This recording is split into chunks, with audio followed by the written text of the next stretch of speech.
दुखद है कि सरकार पोषित प्रवक्ता और सरकार पोषित मीडिया उसको उजागर करने में डरती है। मनोज, लेकिन अब आपकी कौन सी मजबूरी है कि आप उसको नहीं सवाल में खड़े कर पाएंगे? मैं नहीं समझता। चिड़ मचने लग जाती है। सरकार के खिलाफ सवाल सुनने की हिम्मत नहीं है। अरे पूरा सवाल सुना है। जय शाह पर जो आपने आरोप लगाया है। अगर आप भी गोदी मीडिया का विरोध करते हैं तो हमारे चैनल को सब्सक्राइब कीजिए और इस वीडियो को लाइक कीजिए। इस वीडियो के बारे में अपनी राय कमेंट बॉक्स में जरूर। 800 करोड़ मनोज काका, 800 करोड़ में काशी विश्वनाथ कॉरिडोर तैयार हुआ है, पुलिस हेडक्वार्टर तैयार हुआ है, और आपको बता दूं गोरखपुर में एम्स की जो लागत है वो 1000 करोड़ की है। 800 करोड़ का। रूबिका, जवाब दूं? जी जी। रूबिका, अभी स्वयंभू सरकारी प्रवक्ता साथी ने कहा कि अखिलेश यादव जी तो कहीं से समाजवादी नहीं लगते हैं।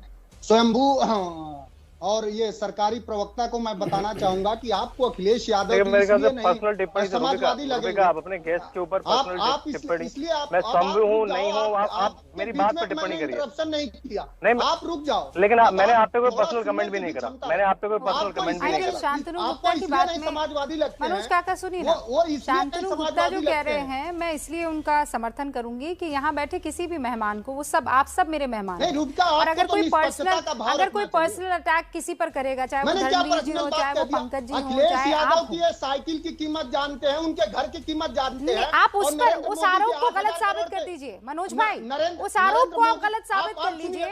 नरेंद्र मोदी के 8000 करोड़ के चापर की कीमत नहीं जानते हैं? जब पूरा देश में लाशों का अंबार बह रहा था तो प्रधानमंत्री अपने लिए महल बनवा रहे थे, उसकी कीमत ये नहीं जानते हैं? जो प्रधानमंत्री ये कहते हैं कि हम फकीर हैं, वो एक साल में रिपोर्ट है 6000 करोड़ रुपए अपने प्रचार पर खर्च करते हैं, उसकी कीमत ये नहीं जानते हैं। और समाजवादियों के हर व्यक्तिगत चीज की जानकारी रखते हैं। जो प्रधानमंत्री ये कहते हैं कि हम शुचिता और ईमानदारी के इस स्वतंत्र भारत में एक प्रतीक हैं, वो प्रधानमंत्री अपने आप को कैमरे के वैभव पर 6-6, 7-7 हजार करोड़ रुपया प्रति साल खर्च करते हैं। बताइए कि प्रधानमंत्री ने कौन सी कर चोरी की, उनके ऊपर कौन सी कर चोरी का आरोप है? आप मुझे ये बताइए, मैं अभी डिबेट करती हूँ और मैं ये खत्म कर दूंगी। ये जो अखिलेश यादव के करीबियों पर रेड मारी गई है, और ये बहस खत्म कर लूंगी। कौन सी कर चोरी के आरोप लगे हैं ये बता दीजिए आप। रूबिका प्रधानमंत्री ने पीएम केयर फंड का हिसाब देने से पूरे देश को क्यों मना कर दिया? और प्रधानमंत्री ने उस व्यक्ति को वेंटिलेटर का ठेका दिया, द कर्मा की रिपोर्ट है, आपको पढ़ना चाहिए। अरे ये सारे आरोप जो आप लगा, मैं किस पर बहस कर रही हूँ सर? आप अपने इन सारे आरोपों को किसी और बहस में ला सकते हैं मनोज भाई। मैं ये कह रही हूँ कर चोरी का आरोप क्या प्रधानमंत्री नरेंद्र मोदी पर लगा है? कर चोरी का आरोप जिस पर लगा है आज उस पर बहस हो रही है। प्रधानमंत्री पर अनेकों भ्रष्टाचार के आरोप है, लेकिन दुखद है कि सरकार पोषित प्रवक्ता और सरकार पोषित मीडिया उसको उजागर करने में डरती है। मनोज काका, एक तो मैं आपकी इस बात से अग्री नहीं करती हूँ। आप इस तरीके से टिप्पणी नहीं कर सकते हैं। अगर आप अपने आरोपों को सही साबित कर सकते हैं तो आपका वेलकम है, लेकिन आप यहाँ राहुल गांधी बनने की कोशिश करेंगे तो मैं इस चीज को अलाउ नहीं करूंगी सर। मैं आपको पूरा मौका दे रही हूँ, आप मुझे साबित कीजिए ना कि कर चोरी का आरोप लगा है फला आदमी पर, मैं बहस करूंगी। आप ये क्यों कहने लगते हैं? सवाल पूछे तो आप सरकारी हो गए, सवाल पूछे तो आप इन लोगों के हो गए। गलत बात है ना सर। रूबिका, ये देश जानना चाहता है कि जिस दौर में पूरे देश की अर्थव्यवस्था गिर रही थी, उस दौर में तड़ीपार के सुपुत्र की संपत्ति जैसा कि 16,000 गुना कैसे बढ़ गई? ईडी और इनकम टैक्स पहले उनके यहाँ क्यों नहीं गया? ये तो सवाल है, पूरा देश जानता है। रोहिणी सिंह की रिपोर्ट है, आप भी जानती हैं, मुझे अच्छे से पता है, आप विदुषी पत्रकार हैं। लेकिन अब आपकी कौन सी मजबूरी है कि आप उसको नहीं सवाल में खड़े कर पाएंगे? मैं नहीं समझता। मुझे नहीं पता आप किसकी बात कर रहे हैं, और मैंने ऐसी कोई रिपोर्ट अभी पढ़ी नहीं है। नहीं, जय शाह पर जो आप आरोप लगा रहे हैं वो तो उसका जवाब देने के लिए यहाँ दोनों लोग बैठे हुए हैं, वो देंगे जवाब। लेकिन आप दूसरे फला ने लिखा ये, फला ने लिखा वो, तो ऐसे तो बहुत से आपके खिलाफ भी लिख रहे हैं। उन सबको अगर यहाँ जगह देने लग गई सर तो हो गया काम सर। अब आप जो आरोप लगा रहे हैं जय शाह पर, उस आरोप का आप चाहते हैं जवाब मिले? आपने जयेश अवस्थी बिल्कुल ये सरकारी पोषित और स्वघोषित लोगों को आपने बैठा रखा है। तो मुझे ये तो आप यहाँ बैठकर ये मुझे मत बताइए कि मुझे किसे बिठाना और किसे नहीं बिठाना है। मनोज जी, मैं बहुत संजीदगी के साथ और इज्जत के साथ आपसे बात कर रही हूँ। आप बार बार एक ही चीज कहेंगे। नहीं, मैं ये बिल्कुल अग्री नहीं करती हूँ इस बात से। आप मुझे ये बताइए कि एक तो कर चोरी के आरोप लगते हैं आपके तमाम करीबियों पर, और उस पर अगर मैं जवाब लेने के लिए आपसे सवाल पूछती हूँ तो आपको चिढ़ मचने लग जाती है। सरकार के खिलाफ सवाल सुनने की हिम्मत नहीं है। अरे पूरा सवाल सुना है। जय शाह पर जो आपने आरोप लगाया है, कौन दिल मिलाया, मुझे ये बताइए। अब उस सवाल के जवाब को लेने के लिए मुझे जाना पड़ेगा ना दूसरे शख्स के पास, या यहाँ बैठकर आपका निबंध ही सुनती रहूं और आपका ज्ञान ही सुनती रहूं? संपत्ति कैसे बढ़ी बताइए। अब निजेश अवस्थी कौन सी ऐसी प्रतिभा जैसा हमें थी? रुबिका पहली बात तो यह है, बड़ी साफ सी बात यह है कि मनोज काका ने एक तरह से ये मान लिया है, जैसे मनोज यादव ने माना कि हाँ भाई करोड़ों रुपए की कर चोरी की है। उन्होंने उसका कोई जवाब नहीं दिया। उन्होंने कहा सीबीआई लगा दिया, ईडी लगा दिया, ये लगा दिया। कौन सा पुराना लगा दिया इसमें? नहीं है थोड़ा सा तुम क्या लगा दिया ये? या तो थोड़ा सा पढ़ लिख के आया करो भाई। देखो बीच में मैं नहीं बोलता था ना आपके, आप जो बोल रहे थे मैं बीच में नहीं बोला था। ये जो प्रधानमंत्री का चौपर है, सुन लीजिए ना। और पंकज जी भी दोनों मेहमान अभी तक ओपनिंग रिमार्क ठीक नहीं है। अब निजेश अवस्थी को बात पूरी करने दीजिए, मैं पूरा मौका दूंगी आपको। जो सवालों का जवाब चाहिए। मैं रुबिका जी, जो व्यक्ति एक प्रदेश का भूतपूर्व मुख्यमंत्री और खुलेआम कहे वैक्सीन के लिए ये बीजेपी की वैक्सीन है, मैं नहीं लगवाऊंगा जी। इतनी खतरनाक बीमारी को लेकर के, जहां पूरा देश पूरा विश्व उस वैक्सीन को लेकर के, और यही इनके तमाम विपक्षी वैक्सीन कहाँ है जी, वैक्सीन कहाँ है जी, ये चिल्ला रहे थे, अभी भी चिल्ला रहे हैं बूस्टर जो उसके लिए। महत्वपूर्ण बात यह कि एक बात बड़ी साफ सी है रुबिका जी, इनका माइक डाउन कीजिए कि आज ये संविधान में संशोधन कर दें, आज ये संविधान में संशोधन कर दें। सरकारी भाग। अरे आपके सांसद कह रहे थे क्यों से नपुंसक हो जाते हैं? भारतीय जनता पार्टी के आपको मालूम है, बयान दिए, आपको मालूम है कि क्या कहा था उन्होंने? कि गोबर ने क्या कहा था, उसकी हसन ने क्या कहा था? गोबर लगाने से कोरोना ठीक हो जाएगा। भैया ये चिल्लाने से तो काम नहीं चलेगा ना। ठीक हो जाएगा। रुबिका देखिए, मैं चिल्ल में पढ़ता नहीं हूँ, आपको मालूम है रुबिका। रुबिका, मैं ना किसी के बीच में बोलता हूँ और ना मैं चाहता हूँ कि मेरे बीच में को बोले। नहीं, आप हमेशा से सभ्यता से बहस करने के लिए पहचाने जाते हैं। मनोज काका, आज क्या बात हो गई? आप आवाज कम काका, मेरी बात सुनिए। एक सेकंड, अपनी जो आप का बचाव क्यों कर रहे हैं? वो भले ही अखिलेश यादव के करीबी हो सकता है उनको किसी तरह का कोई आइडिया ना रहा हो और उन्होंने इसी करीबी होने का फायदा उठाया हो, आप क्यों बचाव कर रहे हैं उनका? रुबिका, सवाल बचाव करने का नहीं है। सवाल यह है कि जो देश की संवैधानिक संस्थाएं हैं, मैंने पहले भी कहा है, समाजवादी पार्टी का मत है कि जो देश की संवैधानिक संस्थाएं हैं, जब सरकार तानाशाही हो जाती है तो वो संवैधानिक संस्थाओं का काम होता है कि आम आदमी के भरोसे की रक्षा करना। दुर्भाग्य से संवैधानिक संस्थाओं का राजनीतिकरण किया जा रहा है, उस पर सवाल है।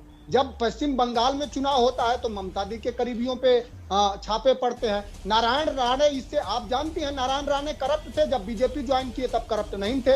हेमंत बिस्वा शर्मा के ऊपर कितना का घोटाला था वाटर सप्लाई में, आप भी जानती हैं। कौन नहीं जानता, बेलारी बंधु पर 16,500 करोड़ रुपए के घोटाले के थे, लेकिन उसको उन्होंने बीजेपी को सबसे ज्यादा चंदा दिया, तो उस पर सवाल नहीं खड़े होंगे। सवाल यह है कि अखिलेश यादव जी इस देश में जब बड़ा सवाल खड़ा कर रहे हैं कि जातिगत जनगणना होनी चाहिए, जिससे यह साबित हो जाए कि वंचितों, दलितों और दलितों, पिछड़ों का शोषण कितने सालों से हो रहा है और उनको अधिकार कम मिला है। अखिलेश यादव जी के जब रैलियों में सुबह के 10 बजे से दूसरे दिन के सुबह 4 बजे लाखों लोग आ रहे हैं, बीजेपी पुलिस कांस्टेबल लगा रही है, लेखपाल लगा रही है और तमाम तरह के संसाधन लगा रही है, लोग अब रैलियों में जाने से मना कर रहे हैं, तो अब बेचैनी है बीजेपी को, भारतीय जनता पार्टी को। यह ठीक सवाल है आपका। हमारे लोग ही नहीं, अगर किसी ने भी कर चोरी किया है तो उसे संवैधानिक रूप से और जो न्यायिक प्रक्रिया है उसके तहत जो सजा मिलनी चाहिए वो मिले। समाजवादी पार्टी इसका कहीं कोई विरोध नहीं कर रही है, लेकिन अब अखिलेश यादव के जनाधार जलन मच रही है, डर लग रहा है कि राजनीतिक जमीन खिसक रही है बीजेपी की और शायद इसीलिए ये काम करवाया जा रहा है। शांतनु जी, जवाब दीजिए। ये सीधा आरोप है और समाजवादी लोग कभी डरते नहीं है। समाजवादी लोग देने से भी नहीं डरते, अपने सिद्धांतों और मूल्यों के खातिर। मैं कह रही हूँ, अरे कर देने से भी नहीं डरते क्या?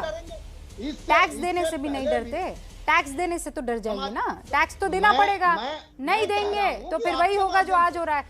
मैं रोक रही हूँ सर, श्रीवास्तव साहब हमारे साथ जुड़ चुके हैं और ये बड़ा अन्याय होगा अगर मैं इस डिबेट में उनको मैंने इन्वाइट किया है और उनको अपना पहला वक्तव्य पूरा करने का भी अगर मौका ना दूं तो ये गलत हो जाएगा।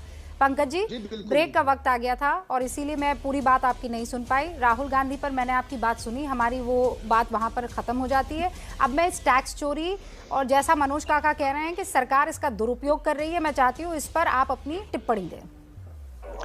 देखिए, सीधी सी बात है, अगर कोई भी टैक्स चोरी होती है और किसी ने भी अगर कोई गलत काम किया है, गैर कानूनी काम किया है, तो उसके खिलाफ सख्त से सख्त कार्रवाई होनी चाहिए। हमारी पार्टी इस पे लगातार इस पे किसी भी तरह की किसी भी व्यक्ति या किसी भी संस्था की ओर से आपत्ति नहीं हो सकती। सवाल होता है कि जब आप इसको लेकर कुछ इस तरह से गतिविधियां करते हैं, जब ये संदेह होता है कि आपके निशाने पर केवल विपक्ष के लोग होते हैं और सत्ता पक्ष के लोग नहीं होते हैं, इसलिए यह संदेह पैदा होता है। अभी आपने चाहे महाराष्ट्र में देखा हो या बंगाल में, जिसका भी जिक्र भी हुआ, जिस अजित पवार को ये बेईमानी का चरम बताते थे, वो जब इनके साथ जाने को तैयार हुए तो उनके सारे मुकदमे खत्म हो गए, सारे मामले खत्म हो गए, और जब दूसरी ओर चले जाते हैं तो वे फिर बहुत बड़े अपराधी हो जाते हैं। यहाँ पे हालत यह है कि उत्तर प्रदेश में माननीय मुख्यमंत्री जी, माननीय उप मुख्यमंत्री जी, केशव मौर्य जी यानी योगी आदित्यनाथ जी, दोनों लोगों ने अपने खिलाफ जो मुकदमे थे उसकी खुद ही खत्म करवा दिए। अरे साहब, किसी अदालत से खत्म करने देते, अदालत को कम से कम ये अधिकार देते। तो भारतीय जनता पार्टी की जो कार्यशैली है वो दरअसल संस्थाओं के प्रति संदेह पैदा करती है कि आप अपने खिलाफ अगर मुकदमे खुद वापस कराएंगे और आपकी पार्टी के लोग कोई भी बड़ा से बड़ा अपराध करें, अगर किसानों को कुचल देने वाले व्यक्ति को, उसके पिता को, जो सीधे सीधे किसानों को ये कहता रहा हो कि हम 2 मिनट में ठीक कर देंगे, जिसके नाम FIR में जिसका नाम है और जिसे SIT ने एक बार पूछताछ भी नहीं की, और उसको आप अपने मंत्रिमंडल में बनाए रखेंगे, तो दरअसल देश की ओर से, जनता की ओर से ये सवाल बार बार उठेंगे कि क्या सारा कानूनी, सारी इस तरह की कार्रवाइयां केवल विपक्ष को निशाना बनाने के लिए है? अदरवाइज इस तरह की कोई भी बात ये हो ही नहीं सकती। अगर आपने गलत किया है तो आपके खिलाफ कार्रवाई होनी चाहिए। शांतनु, इसका जवाब दीजिए। और जब आप जवाब दे रहे हैं, मुझे बस अभी ये जानकारी मिली है, the monk who transformed Uttar Pradesh, आपकी जो किताब है वो मेरी डेस्क पर पहुंच चुकी है, इसके लिए बहुत सारी बधाइयाँ। तो ये उत्तर प्रदेश को ट्रांसफॉर्म करने की जो किताब लिखी है उसमें आपने सिर्फ मंक के बारे में ही लिखा है या समाजवादी पार्टी और मायावती जिन्होंने उत्तर प्रदेश के लिए काम किया उनका भी जिक्र है? जी रूबिका, आपको किताब मिल गई, मुझे अच्छा लगा। The monk who transform Uttar Pradesh का जो दूसरा चैप्टर है कि वाई क्रिमिनल्स फेयर योगी, उसमें बहुत सारे केस हैं कि क्या क्या हुआ पिछले 15 साल में और कैसे पिछले 5 साल में निराकर हुआ। देखिए, टॉपिक पे आते हैं। देखिए, सुनिए ना। में एक अपराधी के घर योगी सरकार के मिनिस्टर खाना। मनोज जी, आप 1-on-1 इंटरव्यू करवा लीजिए ना रूबिका जी से, आप 1-on-1 इंटरव्यू करवा लीजिए ना। मेरा नाम शांतनु है, आपको नाम अच्छा लगता है तो आप रख लीजिए मनोज जी। कम से कम सत्य लिखिए। सुनिए तो रूबिका प्लीज, मुझे बस 10 सेकंड का। मंच के माध्यम से आपके किताब का प्रचार कर रही है, मुझे खुशी है। मेरी किताब तो रूबिका जी ने प्रचार करा, अच्छी बात है, लेकिन वो अमेज़न में जाएंगे तो बहुत अच्छी रैंकिंग है उसकी। अमेज़न में टॉप सेलिंग किताब है इस समय, वो भारत के हर बुक स्टोर में अवेलेबल है, वो भारत के हर बुक स्टोर में अवेलेबल है। रूबिका जी ने प्रचार करा, अच्छी बात है। रूबिका जी पढ़ने लिखने वाली पत्रकार है, वो स्कॉलर पत्रकार है, उन्हें किताबों में रुचि है, उन्हें किताब के बारे में बोल दिया। आपने काउंटर किताब लिखी है। आपके पीछे भी बहुत सारी किताबें और मुझे पता है आपको भी पढ़ना बहुत पसंद है।